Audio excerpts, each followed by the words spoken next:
Hello તો welcome તો ગુજરાતી મિત્રો કેમ છો બધા વાલા મજામાં છો કે નહીં એ પણ કમેન્ટમાં જણાવી દેજો। તો મિત્રો આજે આપણે આવી ગયા છે ફરીથી એક નવા બ્લોગ સાથે। તો મિત્રો આપણે ઘણા ટાઈમ પછી આજે બ્લોગ બનાવ્યો છે કેમ કે આપણે હમણાંથી ટાઈમ જ નહોતો મળતો બ્લોગ બનાવવાનો અને આજે આપણે ટાઈમ મળે છે તો આપણે બ્લોગ બનાવી દઈએ। તમે જોઈ શકો છો તો અહીંયા પણ ઘઉં આવેલા હતા જે આપણે ખેતરમાં તે વઢાઈ ગયા છે અને બી એના ઘટાવાની તૈયારીમાં છે, પરંતુ આજે નથી ઘટાવાના। આજે તો ફક્ત આપણે ખાલી બ્લોગ બનાવવા માટે આવ્યા છીએ। ઘઉં કાલે ઘટાવાના છે તો કાલે આપણે આનો પૂરો બ્લોગ લાવીશું ઘઉં ઘટાવાનો કે કઈ રીતે કાઢાય છે। અને આ બાજુ બાજરી વાવેલ છે જે મારા કાકા છે તેમના ખેતરમાં બાજરી વાવેલ છે। બાજરી પણ થોડી થોડી નીકળી ગઈ છે અને અહીંયાથી આપણે જઈએ ખેતરમાં।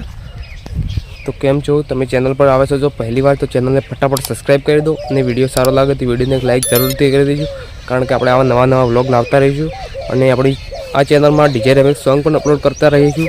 તો તમને જો સોંગ ગમે તો સોંગને પણ લાઇક કરતા રહેજો અને શેર કરતા રહેજો। તો ચલો મિત્રો આપણે મળીએ ખેતરમાં। તો મિત્રો આપણે બોર પાસે આવી ગયા છીએ અને અહીંયા તમે જોઈ શકો છો, પરંતુ અહીંયા બોરનું પાણી આવી નથી આજે, શિખર કેમ નથી આવ્યું। લગભગ રાતનો પાવર હશે તો નહીં આવ્યું હોય, કેમ કે બોરનો દાડાનો પાવર તો પાણી આવ્યું હતું, પરંતુ આજે રાતનો પાવર લાગે છે તો પાણી આજે દિવસે નહીં પરંતુ રાત્રે આવશે। અને આ મંદિર પણ તમે જોઈ શકો છો।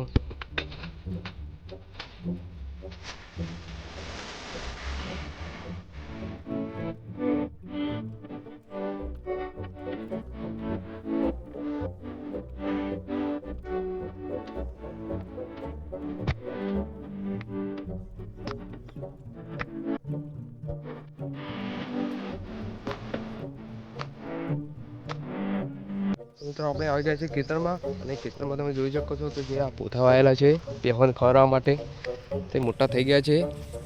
અને જે પાણી પાયું તો આગળ ત્યાંનો બ્લોગ બનાવ્યો હતો, ત્યાં પોથા વિશેનો હતો, તે તમે જોયો હશે તો ખબર હશે તમને કે એમાં પાણી પાયું ત્યારે પણ પોતા નાના કેટલા હતા અને અત્યારે કેટલા મોટા થઈ ગયા છે કે તમને ત્યારે ખબર હશે। મિત્રો પોથો વધી ગયા છે અને એવી આપણે એને વાટીને ભેંસોને ગાયને નાખવાનું છે।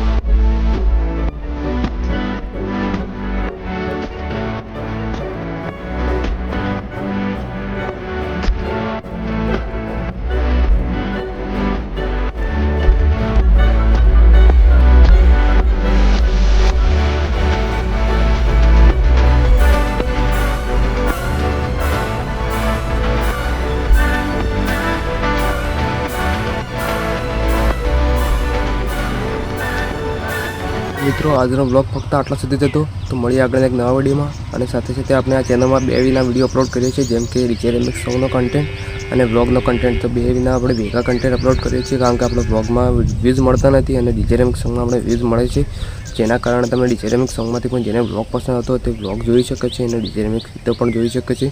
તો મિત્રો મળીએ આપણે એક નવા વિડીયોમાં। ત્યાં સુધી બાય બાય। અને ચેનલ પર આવજો તો તમે પહેલી વાર તો ચેનલને ફટાફટ સબસ્ક્રાઈબ કરી દો અને વિડીયોને એક લાઇક જરૂરથી કરી દેજો। તો મળીએ આપણે એક નવા વિડીયોમાં અને ચેનલને સપોર્ટ પણ કરતા રહેજો।